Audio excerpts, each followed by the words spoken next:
vocês? Hoje nós vamos falar sobre comunicação, sobre oratória, vinculado à nossa educação e à nossa história de vida. E eu trouxe aqui hoje a Vanessa Rudnick, ela é psicopedagoga e mestre em educação e nós vamos trocar algumas ideias aqui sobre este tema. Vanessa, seja muito bem-vinda. Obrigada. E eu gostaria de iniciar então começando com a seguinte pergunta para você. Nos cursos de oratória, de neurocomunicação que eu ministro, a gente percebe muito as crenças limitantes das pessoas, né? E a gente percebe que está muito vinculado à educação que elas tiveram. Algumas reclamam muito da questão da escola, do professor que fez algumas coisas, teve algumas atitudes e acabou bloqueando elas na apresentação, ou mesmo na criação dos pais. Os pais falavam tais coisas, limitavam elas a tais coisas, então elas se sentem hoje com bloqueio de se expor, com bloqueio de falar em público por causa dessas vivências.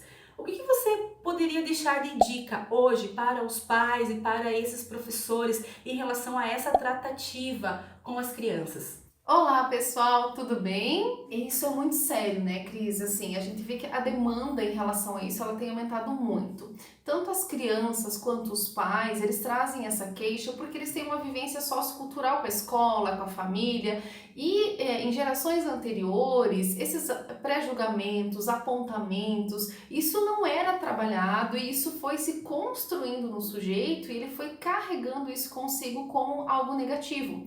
E isso hoje interfere na vida social, na vida profissional, na vida pessoal, na vida familiar. E quem recebeu esse tipo de intervenção negativa, seja na educação ou na família, desde pequeno ou numa determinada fase da vida, vai reproduzir isso. E isso que é o maior problema, Cris, a reprodução da intervenção negativa. Então, meus pais me falavam isso, minha professora me causou uma determinada situação conflituosa e eu reproduzo isso hoje na minha profissão ou com os filhos. Isso é muito sério. A dica mais importante é empatia em primeiro lugar.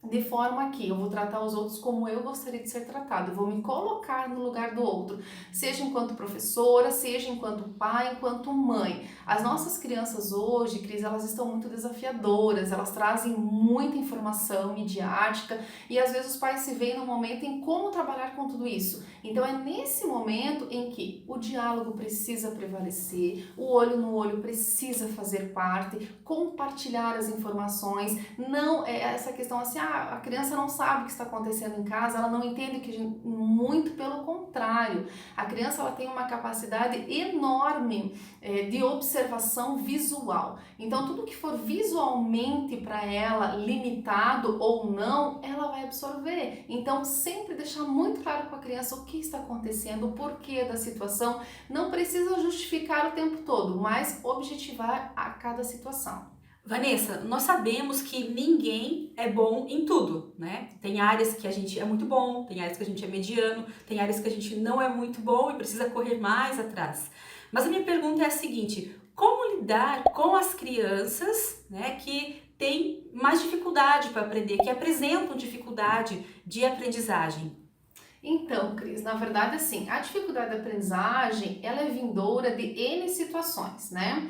Mas vamos focar no que nós estamos falando, que é do nosso tema. Então, assim, hoje, trabalhar com a criança é preciso utilizar-se de estratégias. Então, é preciso ter uma rotina, é preciso que a pessoa que vai auxiliar ela, tanto em tarefas em casa, né, com a família, na rotina familiar, quanto na escola, goste daquilo que está fazendo e passe para a criança segurança, né? Ela precisa ter uma autonomia, fazer a tarefa, fazer a atividade sozinha, um trabalho precisa, mas ela também precisa saber que se ela precisar de um apoio, seja ele pedagógico, seja ele emocional, seja ele afetivo, ela vai ter essa pessoa ali do lado. Isso é muito importante.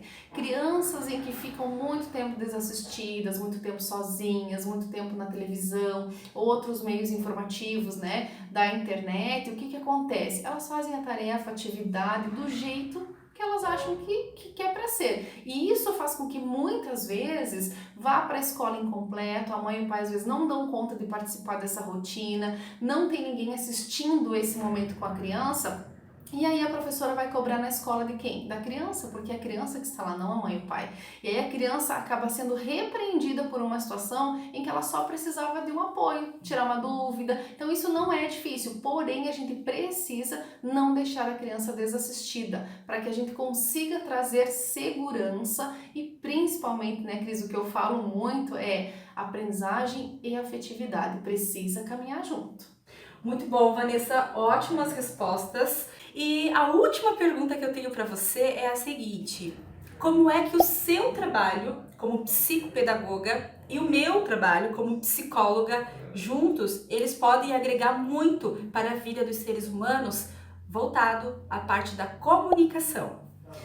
Muito, né? Que os nossos trabalhos, eles são extremamente importantes para o ser humano em construção, porque veja, a comunicação ela faz parte do ser humano dia a dia, 24 horas, seja ela formal, seja ela informal, seja ela via telefone, WhatsApp, enfim, o tempo todo o ser humano se comunica e quer passar uma mensagem através dessa comunicação para o seu interlocutor. Com estratégias adequadas da psicopedagogia e com emoções trabalhadas da psicologia, não tem o que dar errado. Eu vou me sentir um ser humano preparado para absorver e passar e não só convencer, mas persuadir o meu interlocutor de que a minha comunicação foi adequada naquele contexto. Então, não tem o que dar errado. São profissões assim fundamentais, essenciais para qualquer ser humano em construção. E para que a sua comunicação fique melhor, fique adequada e cada vez melhore mais com a experiência de vida que você tem, venha conhecer o Espaço Vanessa Rudnick e venha conhecer os trabalhos e consultorias da Cristiane Oliveira, porque vocês terão realmente uma consultoria adequada e farão um excelente trabalho com os seres humanos, porque nós estamos construindo e desconstruindo conceitos o tempo todo e fazer isso com qualidade é a melhor opção. Vanessa, quero agradecer a tua disponibilidade de vir até aqui contribuir com o seu conhecimento, com as suas experiências. Fiquei muito feliz que você aceitou o meu convite, tá? Eu é que agradeço, Cris. Muito obrigada pela oportunidade, pelo convite. Estarei à disposição para quando vocês precisarem. E você, se gostou desse vídeo, curte, compartilha, porque este conteúdo eu tenho certeza que vai agregar muito valor na vida de muitas pessoas. No mais, um beijo e até o próximo vídeo. Tchau, tchau!